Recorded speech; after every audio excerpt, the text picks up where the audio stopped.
Hello दोस्तों, मेरा नाम सुनील रंजन है और मैं इंग्लिश टीचर हूँ। अभी मैं आपके लिए आंट जेनिफर टाइगर्स जो फ्लेमिंगो पुस्तक में कविता है उसका हिंदी रूपांतर लेकर आया हूँ। तो आंट जेनिफर टाइगर्स कविता एड्रियन सेसिल रिच द्वारा लिखी गई है। अपनी इस कविता के माध्यम से वे पुरुष के अधीन रहने वाली एक पीड़ित महिला की भावनाओं का चित्रण करने का प्रयास करती हैं। तो मैं पहले आपको इंग्लिश का स्टैंजा बोलूँगा और उसके बाद उसका हिंदी रूपांतर बताता जाऊँगा। Aunt Jennifer's tigers prance across the screen, bright topaz denizens of a world of green. They do not fear the men beneath the tree. They pace in sleek chivalric certainty. तो इन पंक्तियों में कवित्री एक महिला के विषय में कह रही हैं जिन्हें वे आंट जेनिफर कहकर संबोधित करती हैं। आंट जेनिफर एक कपड़े पर बुनाई कर रही हैं। वे कपड़े पर छलांग लगाते बाघों को धागों से बना रही हैं। वे बाघ कपड़े पर छलांग लगाते दिख रहे हैं। वे हरे जंगल में चमकीले पीले पुखराज पत्थर के रंग के वासी हैं। वे पेड़ के नीचे खड़े लोगों से डरते नहीं हैं। वे शान से चलते दिखाई देते हैं।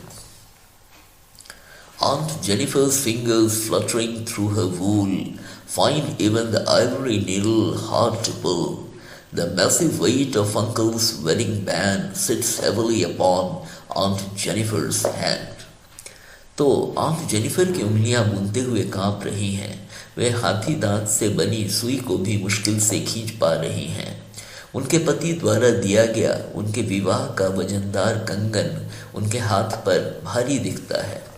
कहने का अर्थ है कि वे अपने पति के अधीन अत्यधिक पीड़ा और विवशता का जीवन जी रही हैं और वे अपने पति से हमेशा डरी सहमी रहती हैं।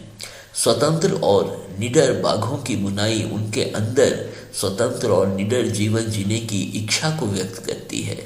बाघ चमकीले, रोबीले और शालीन हैं। When aunt is dead, her terrified hands will lie, still ringed with ordeals she was mastered by. The tigers in the panel that she made will go on prancing, proud and unafraid.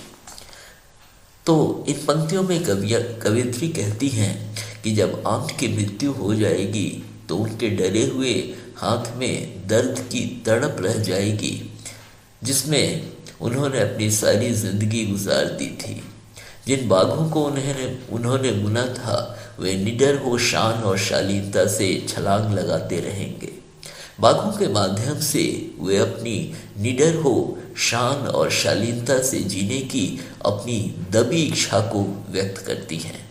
तो दोस्तों, यहाँ हिंदी रूपांतर इस कविता का समाप्त होता है और यदि आपने मेरे चैनल को सब्सक्राइब किया है तो थैंक यू वेरी मच। और यदि आपने सब्सक्राइब नहीं किया है और यदि आप सब्सक्राइब करते हैं तो मैं वादा करता हूँ कि आने वाले समय में मैं आपके लिए अच्छे वीडियोस समय समय पर लेकर आता रहूँगा। Thank you.